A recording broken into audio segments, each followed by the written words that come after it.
Today we'll be talking about tourism in the Caribbean. The Caribbean has relied on tourism for decades now as the sole contributor to its economic growth. However, this is an economic strategy that is no longer viable. The major shift in economic ideology here can be accounted for by a deteriorating environment, an increasingly competitive global market which values diverse economies, small island nations not being able to sustain themselves off a single industry, and MNCs, multinational corporations, taking profits generated by industries in the Caribbean out into foreign markets. This leads to the question to be asked of to what extent can the island countries in the Caribbean rely on tourism to sustain their nations?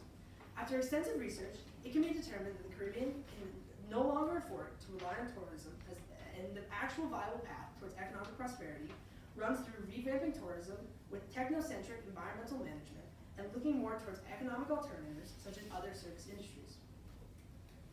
To answer this question, we decided to look at it from 4 different aspects: environmental, economic, social, and political.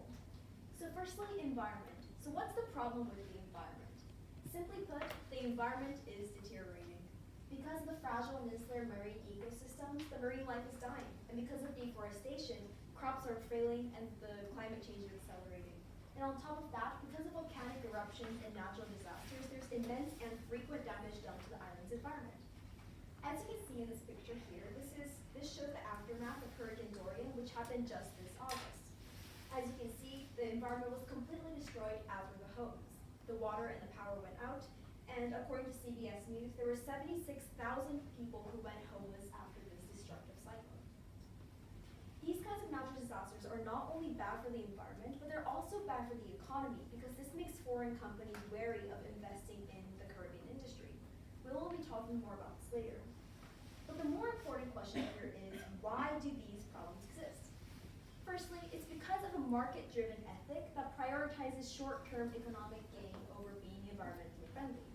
And secondly, the environmental management right now is too vague and inexplicit, and it relies on the assumption that people have good morals and will treat the environment well. The economic issues that have risen in the Caribbean mostly stem from the inherent flaws that come with attempting to establish an economy solely using tourism. According to an article written by Puerto Rican economic expert Luis Vega Rosado, Puerto Rico has diversified their economy, therefore making it one of the most successful in the region. This points to the essential need to have a multifaceted economy in order to remain competitive in today's global market. The previous stated ideology is further supported by this table here.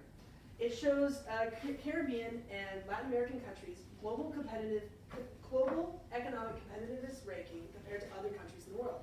As you can see, you have low rankings like 35, 38, going all the way down to 77. These don't stack up against the most successful economies in the world, which show that non-multifaceted economies cannot sustain themselves. This need is also further emphasized, as in to deal with natural disasters, as discussed by Yui. It is helpful to have an economy based in multiple industries. For example, if a storm were to come through the Caribbean and knock out hotels, an economy based in other industries can support itself without that industry during this rebuilding phase. In addition, it is also helpful when these industries are not plagued by MNCs, multinational corporations, as will be discussed later by Jon Jon, as those take profits generated in the Caribbean out into international corporations. This is especially prevalent when it comes to hotels. For example, here, the Mandarin Oriental, an internationally based hotel, is taking prime real estate with its hotel here. And it's going towards an international corporation generating profit for an international company instead of going to the Caribbean, and the profit is instead leaving the area. When looking at the Caribbean, there is a concerning and recurring theme. There are small islands taking on an abundance of tourists. For example, as shown in the image, in 2009, the U.S. Virgin Islands received over 2.5 million tourists. However, it only has a local population of about 110,000. This has raised many problems. These smaller, less populated islands. And although the hotels and resorts are making money off the tourism industry, it is challenging for these small islands with small amounts of land to sustain so many people. The issue of overcrowding has become a threat to the locals. tourist areas are forced to expand, usually into the rural areas. These bigger companies then build hotels and resorts, and which brings in more and more tourists, which is not solving the problem. This leads to local communities being contaminated by tourists, and in extreme cases has led to the loss of many homes. The tourism industry in the Caribbean has employed directly about 17% of the workforce, which many may see as a positive. However, the reality is an estimated 9 out of 10 managers in the hotel and restaurant sectors are expatriates. The average salaries are several times higher than those of unskilled laborers. This means the majority of locals in the tourism industry are receiving lower paying jobs, such as cleaners, waiters, maintenance workers, etc. So from a political perspective, the reason that the Caribbean cannot continue to rely on tourism to sustain its nation is mainly because of multinational corporations, as we mentioned earlier. And so, especially in the Caribbean, multinational corporations have a lot of influence in the tourism industry. And so what happens is that it starts to harm some local businesses.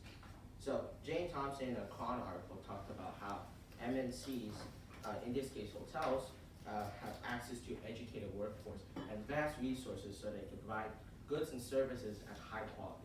However, for these local businesses to compete in this kind of a market, they will need to either meet or exceed these standards. And because they don't have the same access to the same kind of resources, therefore they get knocked out of the competition essentially. And this is important because for a country to be sustainable, it needs to have some sort of local income, majority of it being so. But if MNCs in this case are taking away that local income, what happens is that Caribbean is not really going to achieve its goal of being sustainable.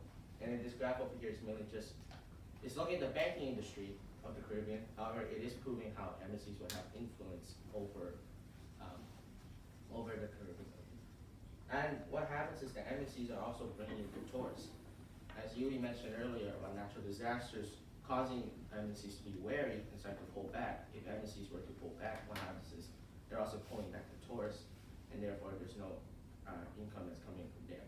So governments are put in this position where they depend on these MNCs to be there.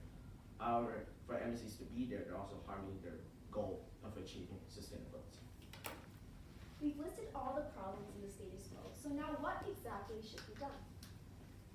One of our solutions was ecotourism, and ecotourism gives travelers the chance to experience the Caribbean in a low-cost, environmentally friendly way, and this would decrease the demand for more hotels and resorts needing to be built, and therefore the tourism industry would have less of a negative impact on the locals and their homes. Although Nadine's solution is somewhat effective, there's still no incentive for tourists to choose ecotourism over normal tourism.